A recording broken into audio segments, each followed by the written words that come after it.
Est-ce que l'on peut être sauvé par les œuvres et en menant une bonne vie? Voilà le thème que nous aborderons aujourd'hui à l'émission, la parole vivante.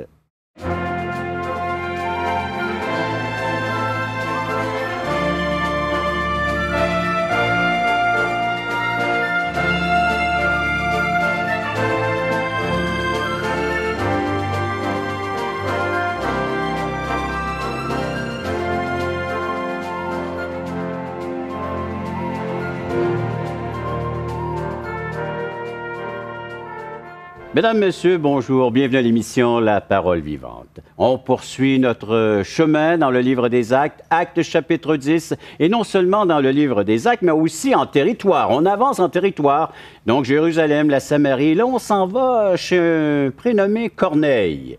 Bonjour, Jeff. Bonjour, Jean. Bonjour, Simon. Bonjour. Alors, on avance dans les chapitres et aussi en territoire, parce que l'Évangile va gagner du terrain. Chez Corneille, là, on parle d'un non-juif. Un Italien. Mais un homme pieux décrit dans le texte. Oui. Peut-être qu'on pourrait lire le texte parce que ça va être intéressant. Oui. Il y a pas mal souvent de confusion ici par rapport à ce texte. Et la question qui a été posée au tout début de l'émission. Exactement, oui. Est-ce qu'on peut être sauvé en étant une bonne personne? Tu sais? C'est bien être une bonne personne en passant. Parce que Corneille, c'était une bonne personne. Oui, oui. Et nous encourageons chacun d'entre nous à être une bonne personne. Surtout nos voisins. Mais est-ce que ça nous sauve être une bonne personne? C'est ce qu'on va voir. Voilà la question. Et voilà. Je vous fais la lecture. Actes, chapitre 10, versets 1 à 6. Il y avait à Césarée un homme nommé Corneille, centenier de la cohorte dite italienne. Cet homme était pieux et craignait Dieu. Avec toute sa maison, il faisait beaucoup de monde au peuple et priait Dieu continuellement. Vers la 9e heure du jour, il vit clairement dans une vision un ange de Dieu entra chez lui et qui lui dit « Corneille !» Les regards fixés sur lui et saisi d'effroi, il répondit « Qu'est-ce, Seigneur ?» Et l'ange lui dit « Tes prières, tes aumônes sont montées devant Dieu, et il s'en est souvenu. Envoie maintenant des hommes à Joppé et fais venir Simon, surnommé Pierre. Il est logé chez un certain Simon, corroyeur, dont la maison est près de la mer. » Voilà la description du personnage qui va nous servir d'enseignement aujourd'hui. Corneille. Ça nous ramène ici à... Est-ce que cette personne étant pieuse, elle qui craint Dieu, le monsieur ici, c'est un païen, dans le sens, c'est pas un juif, c'est pas un samaritain non plus. Donc, on peut quasiment dire, il fait partie des peuples qui n'ont pas d'héritage en Israël. Ils n'ont pas d'espoir. L'apôtre Paul nous rappelle qu'à nous, les païens, il dit, avant, vous étiez sans Christ. Privés de cité en Israël. Vous étiez en dehors, de toute façon, de ce que Dieu avait promis. Donc, il fallait devenir, au fond, quasiment intégré à cette nation juive pour avoir de l'espoir. Ici, c'est pas un gars qui a été jusqu'à la circoncision. Mais il remarque quelque chose chez ce peuple, par exemple. Il y a quelque chose de particulier. Il faut comprendre que les Romains, c'était le paganisme, c'était pas... pour eux, les Juifs, il y avait une grosse distinction entre un Romain et un Juif. Ils ne parlaient pas de la même chose. Si on va voir le verset 22, on y lit « Ils répondirent, Corneille, centenier, homme juste et craignant Dieu, et de qui toute la nation des Juifs rend un bon témoignage. Donc, pour qu'un Romain ait un bon témoignage envers les Juifs... Et surtout un soldat. Un soldat. Et lui, on parle d'un centenier, il est à la tête de entre 3 et 600 soldats. Donc, c'est une personne assez importante, parce que d'habitude, il est craint. Il devait être vraiment un bonhomme ou une bonne personne, plutôt, disons-le comme ça. Mais finalement, il faut toujours se poser la question, qu'est-ce que Dieu accepte et qu'est-ce que Dieu refuse? Si on revient aux premiers sacrifices qui ont été faits par les êtres humains, donc encore une fois, les deux enfants d'Adam et Ève, Caïn et Abel, ont tous les deux fait un sacrifice à Dieu. On en a déjà parlé dans d'autres émissions, mais il faut revenir à ce point de départ. Le premier, Caïn, offre finalement le fruit de son travail à Dieu, donc les légumes, toutes sortes de choses comme ça, qui étaient en passant très précieux à l'époque, parce qu'on est dans une société végétarienne, on ne mange pas de viande.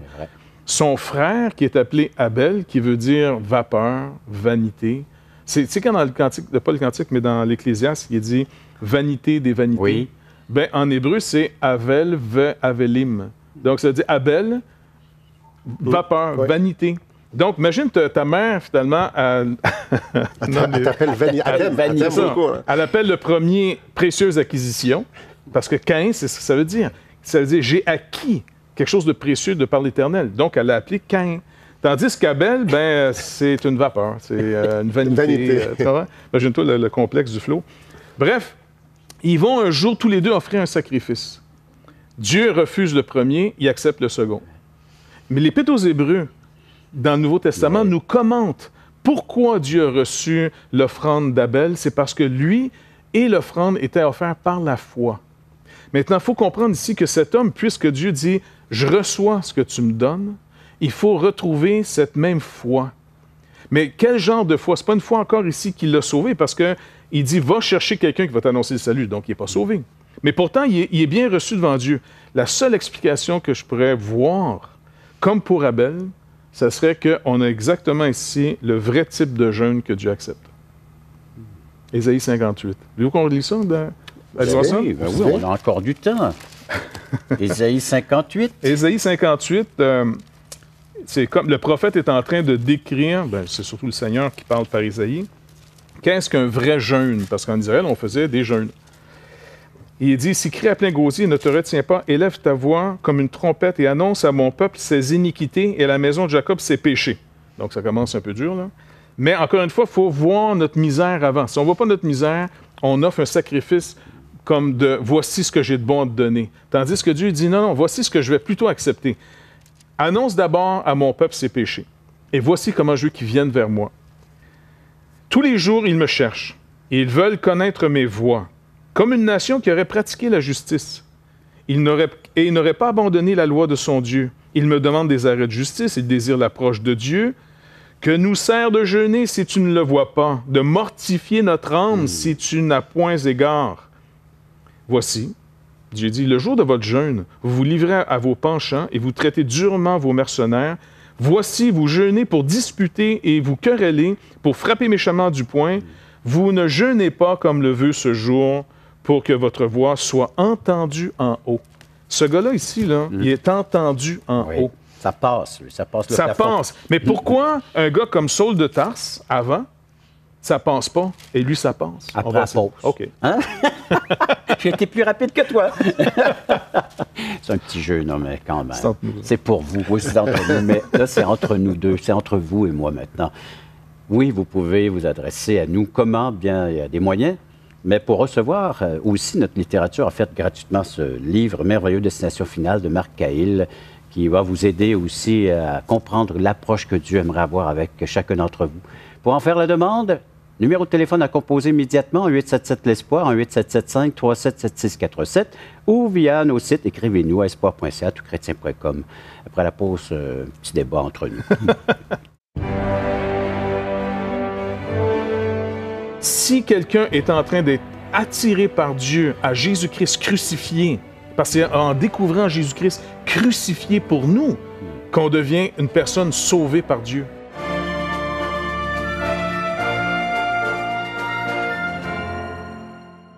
Assistez à un merveilleux déjeuner de l'espoir dans votre région. Un invité vous racontera comment Dieu a transformé sa vie et comment son cœur, souffrant, a trouvé une joie indicible en développant une relation personnelle et intime avec Dieu et son Fils Jésus-Christ. Des églises locales organisent de tels déjeuners dans plusieurs régions du Québec. Découvrez où et quand vous pouvez assister à un déjeuner de l'espoir dans votre région en visitant le site espoir.ca et en cliquant sur l'onglet « Déjeuner ».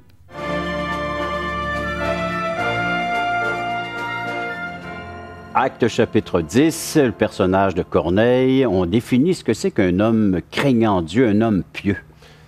Donc, on a ce Romain ici, que lui est habitué d'avoir le paganisme autour de lui, est habitué de voir César, qu'on adore César, puis il y a les Juifs.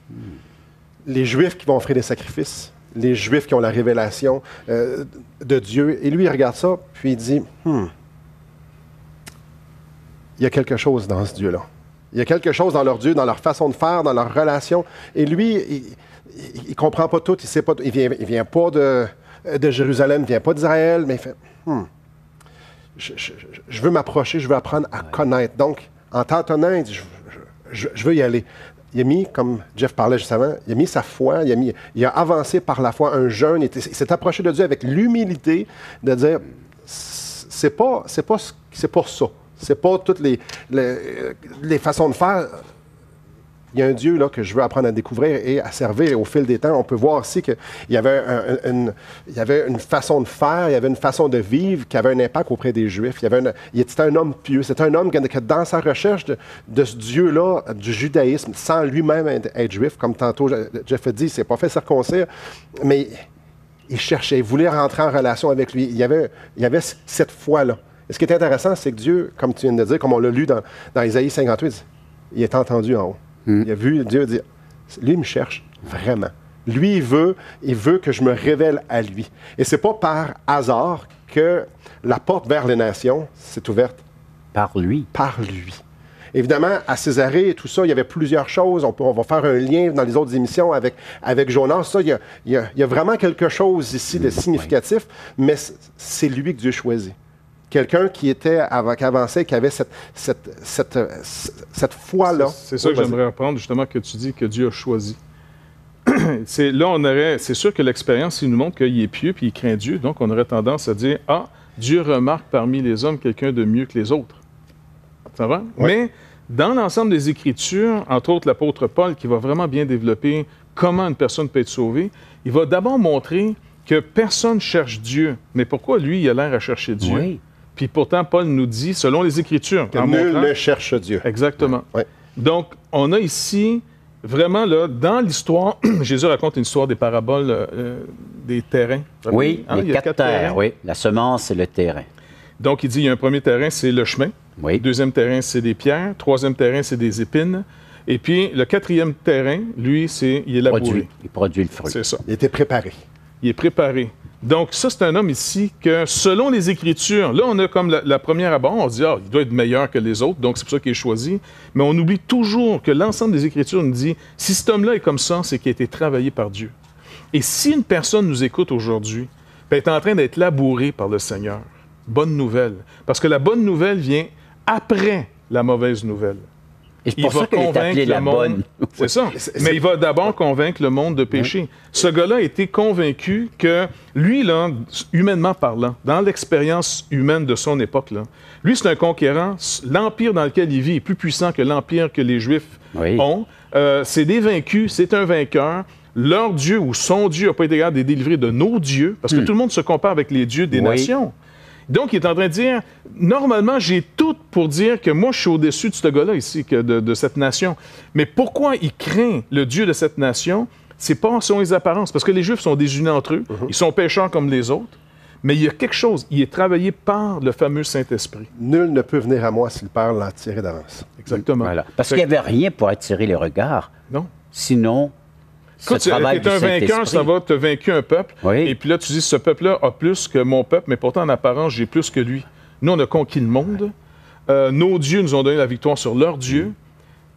Et ce gars-là, il est vraiment travaillé par le Saint-Esprit. C'est pour ça que si quelqu'un est en train d'être attiré par Dieu à Jésus-Christ crucifié, parce que c'est en découvrant Jésus-Christ crucifié pour nous qu'on devient une personne sauvée par Dieu, et qu'on répond en disant, oui, Seigneur, sauve-moi, bien, ce gars-là, il est travaillé. La preuve, il fait un jeûne. En d'autres mots, le vrai jeûne, il dit, donne ta substance à celui qui a faim. Puis avec ton surplus, tu as 2 vêtements, donne-en un, finalement, à celui qui en manque. Donc, on voit vraiment ici, le gars fait un vrai jeûne. Mais pas juste de 2-3 jours qu'il ne mange pas. C'est une vie de contrition. Ce que Dieu reprochait par le prophète Isaïe à son peuple. C'est ça. Parce qu'il y a des gens qui jeûnent, ils en sont fiers. Oui. Tandis que lui, il n'est pas fier. Lui, il est brisé, cet homme-là. Il a vraiment une crainte de ce Dieu. Donc, ça paraît dans sa vie, mais c'est pas grâce à lui. Les Écritures nous disent, c'est le Seigneur qui, comme tu dis, le Père l'attire. Ouais. Et c'est le Saint-Esprit qui fait la première phase. Et lui, il a écouté. Ouais. Donc, il y a la dualité, pas la dualité, il y a les deux côtés. Le Père l'attire, puis lui, il dit, il y a quelque chose. Et parce que c'est Dieu qui initie le salut, c'est Dieu qui prépare la terre, comme on l'a mentionné. Tout le travail est là. Puis nous, de notre côté, on fait, j'avance, ben oui, je veux entendre ce que Dieu est en train de me révéler. Et comme il disait, lui, il descend dans un peuple. J'aime vraiment ça, comment tu l'as dit. Il descend dans un peuple, c'est pour un centenier d'aller vers les Juifs. C'est contre culture. Tu descends vraiment bas.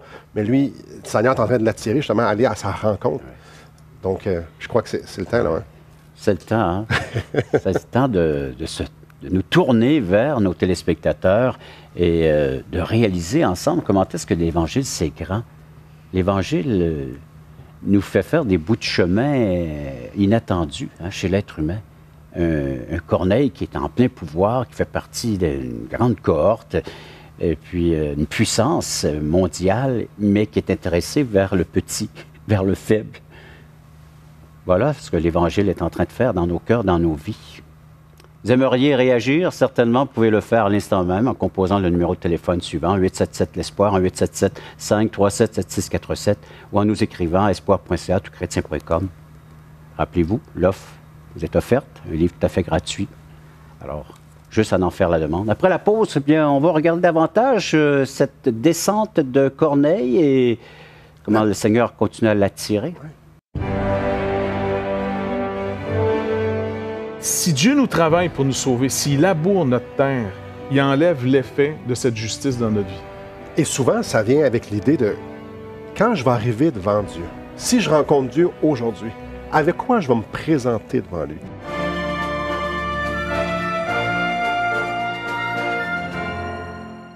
Voulez-vous combler le vide dans votre âme? Avez-vous soif d'une sérénité intérieure? La souffrance de votre cœur vous lasse-t-elle? Appelez dès maintenant pour recevoir gratuitement un évangile de Jean pour connaître l'amour de Dieu, un Nouveau Testament pour trouver des réponses à plusieurs de vos questions, le livre Destination finale pour comprendre la nécessité du salut et finalement la Bible et le salut qui nous explique comment recevoir Jésus. Contactez-nous à espoir.ca ou composez 1-877-l'Espoir.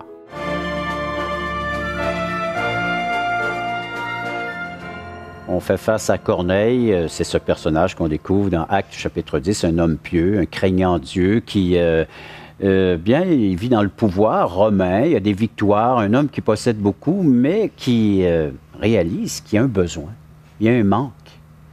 Tout ce que le monde te donne dans ton succès, parce que c'est un gars discipliné, c'est quelqu'un qui est sûrement intelligent, qui mène une bonne vie, il est en haut de la côte. Ouais. C'est quelqu'un de très bien, ce monsieur-là.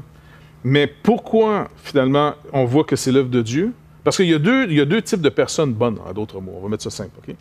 Tu as la bonne personne qui a confiance dans ce qu'elle fait, puis tu as la bonne personne qui n'a plus confiance dans ce qu'elle fait. Il lui manque quelque chose. C'est ça.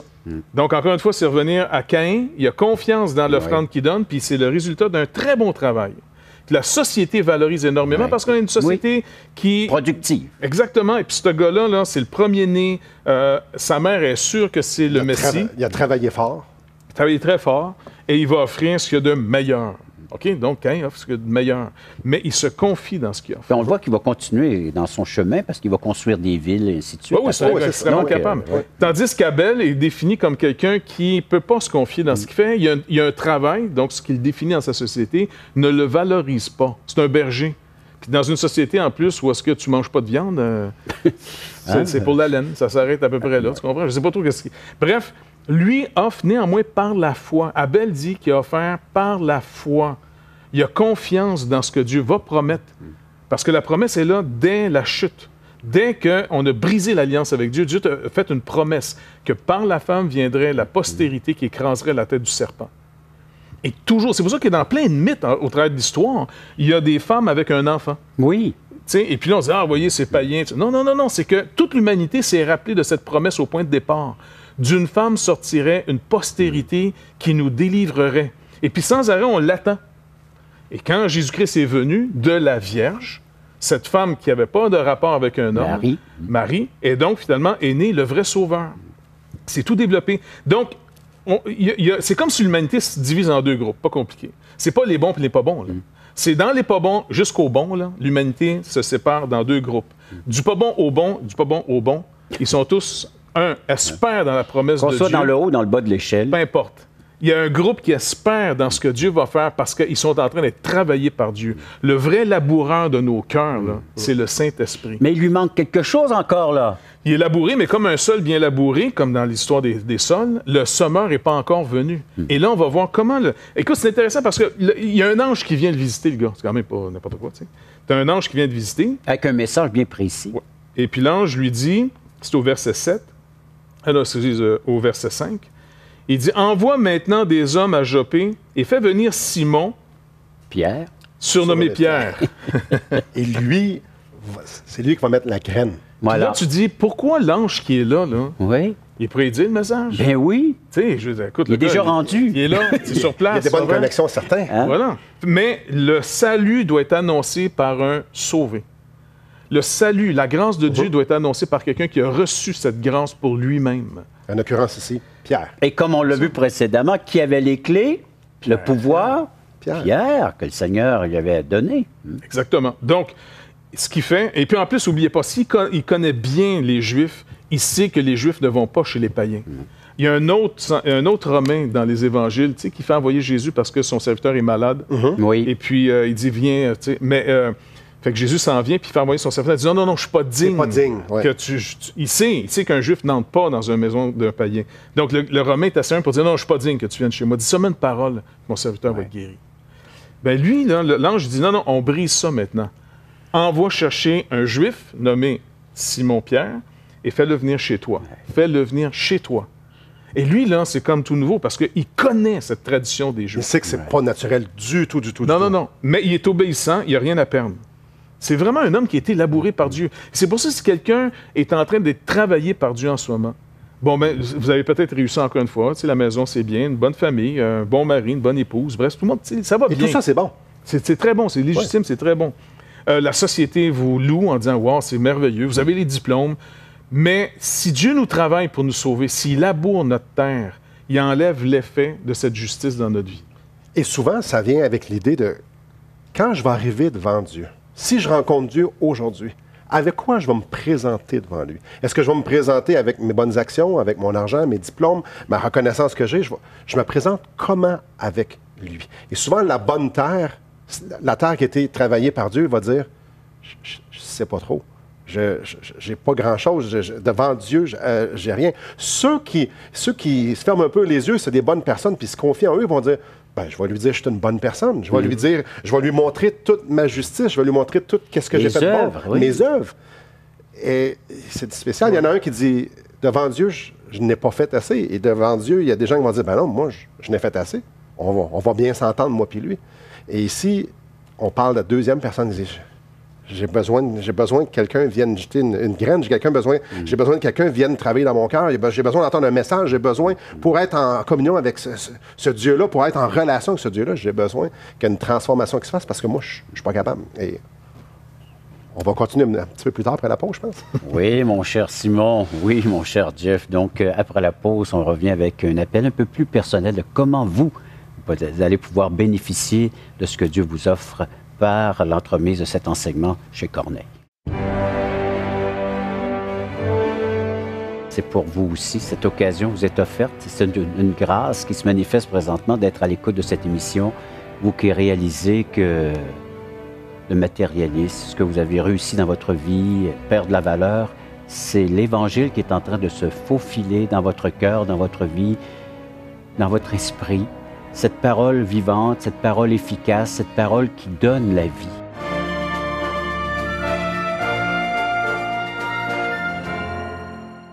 Espoirpourlecoeur.org aborde des problèmes que tous peuvent rencontrer un jour. Solitude, culpabilité, manipulation, rébellion et adultère.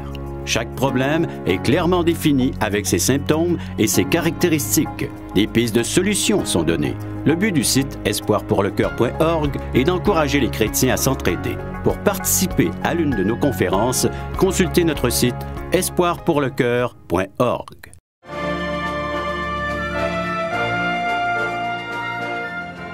Si, comme Corneille, vos succès, vos réussites ont de moins en moins de valeur à vos yeux, c'est une bonne nouvelle. Oui. C'est une excellente nouvelle. Moi, ça fait 19 ans, ça fait 2 semaines, ça fait 19 ans que le Seigneur Jésus s'est révélé à moi. Il est venu, il y a quelqu'un qui m'a apporté l'Évangile. Il y a quelqu'un qui m'a expliqué que Jésus était mort parce que ma justice n'était juste pas assez.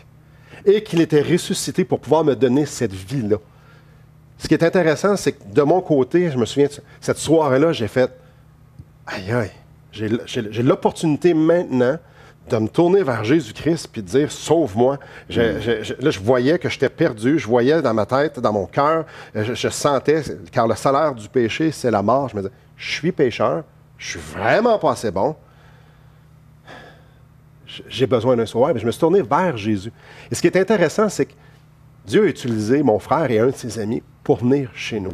Et pour moi, il y avait un travail qui s'était fait auparavant que je n'étais pas au courant, mais Dieu, comme dans cet homme-là, travaillait mon cœur. Et ces hommes-là ont été l'instrument de Dieu pour venir m'annoncer l'Évangile, pour venir semer la dernière graine qui m'ouvrirait finalement tous les yeux, puis qui était pour plier ma volonté à la sienne, me dire, je veux Jésus-Christ. Et c'est intéressant parce que année après année, semaine après semaine, mois après mois, on rencontre des gens et on leur présente l'Évangile et le même genre de travail se fait. Et parfois, on rencontre des gens qui disent, non, je suis une bonne personne, j'ai pas besoin d'un sauveur. Puis il y a d'autres personnes qui font, justement,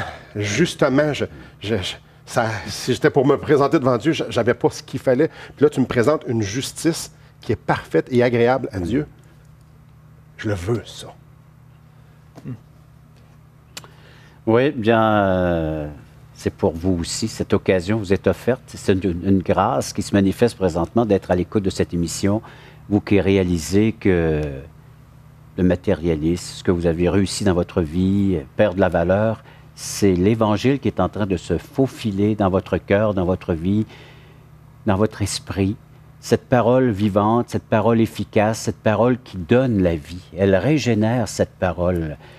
C'est ce qu'on va voir dans les prochaines émissions. C'est Corneille va inviter Pierre à aller chez lui pour qu'il puisse y présenter la personne de Christ, comme vous l'avez entendu dans le cadre de cette émission, peut-être maintes et maintes fois. Peut-être dans votre entourage, il y a des gens aussi qui vous témoignent de leur foi, qui prient pour vous. Et le Seigneur est en train de vous atteindre, de vous rejoindre. C'est tout ce qu'il veut faire afin que vous puissiez réaliser que l'être complet qu'il veut que vous soyez, c'est par la foi en Jésus-Christ seul. C'est par lui que vous allez retrouver toute la valeur et tout l'équilibre d'un être humain dont l'être humain a besoin pour vivre ici-bas sur cette terre. C'est cette notion et cette acceptation de la justice de Dieu qui est offerte par l'entremise de l'œuvre du Seigneur Jésus-Christ. Entendez l'Évangile, lisez l'Évangile, feuilletez ce livre que Dieu a placé entre nos mains, la Bible, vous allez découvrir ce message merveilleux. Votre cœur sera réceptif. L'Esprit Saint est en train d'œuvrer, de travailler par les prédications, par les messages, par les enseignements que vous avez entendus dans le cadre de ces émissions. C'est à vous maintenant de disposer votre être à ce que Dieu est prêt à offrir, à vous accorder, à vous donner la vie éternelle, l'assurance d'une place auprès de Dieu pour l'éternité. Merci de votre participation. Merci d'avoir été à l'écoute de cette autre émission de la Parole vivante.